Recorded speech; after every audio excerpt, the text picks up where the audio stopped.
Hola a todos los que estamos en posibilidades de votar, a todos los mexicanos que el próximo 2 de junio queremos expresar nuestra voluntad y nuestro deseo de que México le vaya bien y mejor cada día.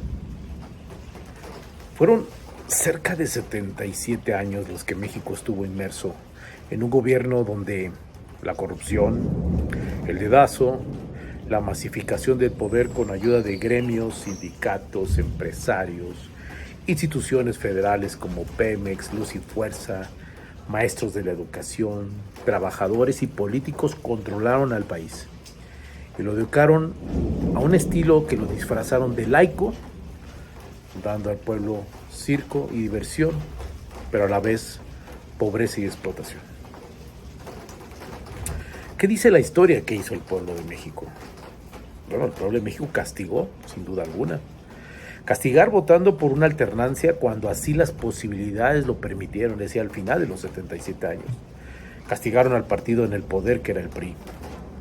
Luego, después de 2 sexenios con el PAN, vuelve a castigar el pueblo regresando al PRI porque no convencieron. Y hoy, después de los resultados que el gobierno en turno tuvo en casi 6 años, donde la mayoría de los rubros sociales, llámese salud, educación, inversión, corrupción, transparencia, feminicidios, homicidios, narcotráfico, violencia, intervencionismo electoral, soborno, extorsión, cobro de piso, desapariciones forzadas, violación a la Constitución flagrante, entre otras más. Y ya no menciono más porque ya no tengo más dedos. Yo quiero preguntarle a usted, ¿qué debiera hacer el pueblo de México de nueva cuenta ante esta situación tan, pero tan lamentable? No sé si alguien de la audiencia perdió a un familiar por COVID o simplemente porque esta persona no volvió a regresar a su hogar. No sé si alguien directamente perdió su patrimonio en el pasado huracán de Acapulco porque simplemente no le avisaron a tiempo para sacar sus cosas y mucho menos sin haber recibido al día de hoy ayuda hasta este momento. No sé si algún familiar adulto mayor sufrió la pérdida de su pensión porque lo tomaron para una estrategia del bienestar. No sé si cortar más de 2 millones de árboles donde actualmente pasa el Tren Maya sea incumbencia cívica de mexicanos y aceptar tal ecocidio. No sé si derramar miles de billones de pesos en aeropuertos o refinerías sea también incumbencia de los mexicanos al grado de exigir un cese a este derroche. Además de la inflación, ¿es correcto aceptar seguir pagando sobreprecio en el limón, en el aguacate, en el pollo, en los cigarros, etcétera? Todo por el control del narcotráfico. Veamos este otro ángulo de la situación política de nuestro país. Las ideologías, cualquiera que nos acomode, no pueden ser política ni convertirse en gobierno. Esto último lo acabo de decir porque estoy parafraseando algunas líneas del libro de la política de Aristóteles. La ideología no puede ser política ni gobierno. Cuando eso sucede, ahí está el ejemplo claro, los regímenes de Castro, Maduro, Ortega, o dicho de otra manera, Cuba, Nicaragua, Venezuela, por mencionar algunos, donde la ideología se convirtió en gobierno, vuelvo a repetir, y vean el resultado. Esto que voy a decir es importante. La historia es la única que no miente. Otro ángulo es qué debemos entender por política. Y el mismo Aristóteles en su libro menciona que es escoger el mejor gobierno que le convenga al pueblo.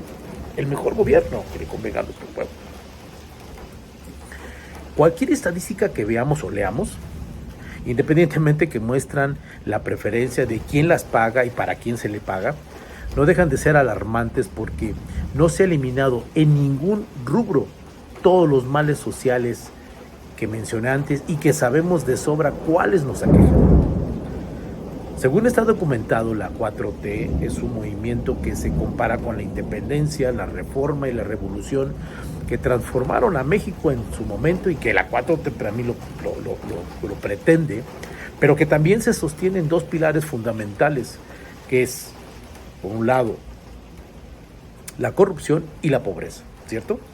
Bueno, a esto pensemos que la corrupción efectivamente cambió, pero cambió de modus operandi, porque ya en vez de que muchos participen en la corrupción, como fue en la época del PRI, ahora solo unos pocos son dueños de la misma. Y la pobreza ni se eliminó, ni siquiera se erradicó, porque muchos, pero muchos siguen siendo pobres. Unos pocos dejaron de serlo y se convirtieron en ricos, pero otros tantos desgraciadamente ingresaron al gremio de la pobreza. Perdieron mucho. ¿Cómo no impedir a toda costa la privatización de Pemex? Si es el proveedor del huachicol y de impuestos notables, ya que tener la gasolina hoy en 24, 25 pesos, pues obviamente nos pone en situaciones donde nunca se había visto antes. Es un sobreprecio. De CFE ni hablar, pero sí lo voy a mencionar porque es un caso de estudio que toca muchas, pero muchas cuerdas sensibles de nuestro país. Pudiera seguir hablando de lo que hemos vivido en casi 6 años, pero ahora te invito a que pienses en este otro rubro. ¿Qué México queremos? Y no es cuestión de que tomes decisión en función de tus ideales, por supuesto que no, ni de tus preferencias, ni de tu grado de estudio, ni de tu edad, ni de cómo te educaron, de dónde trabajas, ni lo que haces actualmente en tu vida diaria, ni lo que los partidos políticos hacen por maniatar las elecciones. No es función de eso. No es cuestión de pensar de que el capitalismo, el socialismo sean mejor uno que el otro, porque ciertamente no lo son. En ambos sistemas hay ricos y hay pobres. En ambos hay explotados y explotadores.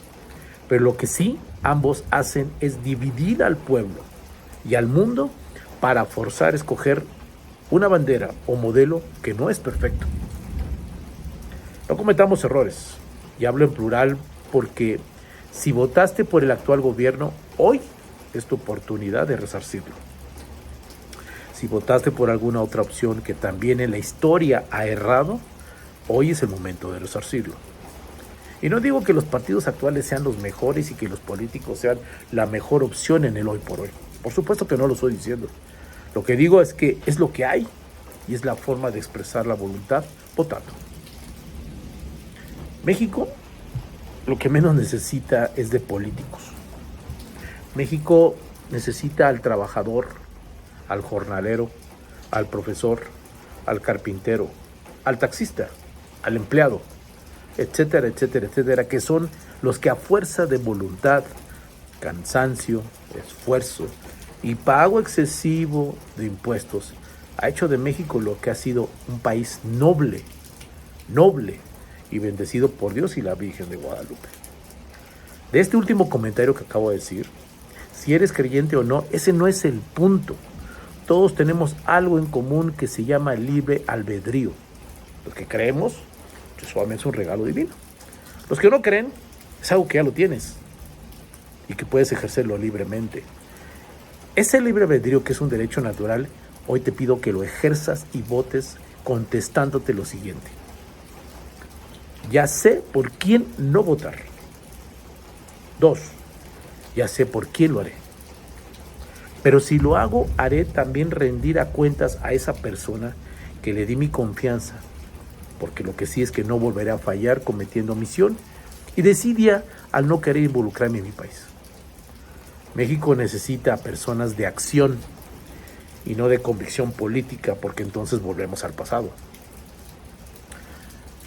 ¿Sabes quién es el mejor aliado y consejero para que votes? La historia de México. Léela, consúltala, estúdiala y en función vota, porque la historia no miente. Decide en función de los resultados que hemos tenido estos años. Decide en función de aquellos que han muerto por imprudencia, negligencia. Decide por la mentira, que no sea una narrativa mañanera que envuelva al pueblo. Vota y haz de México lo que tú quieres para contigo, tu familia y para nuestro país. Pero vota.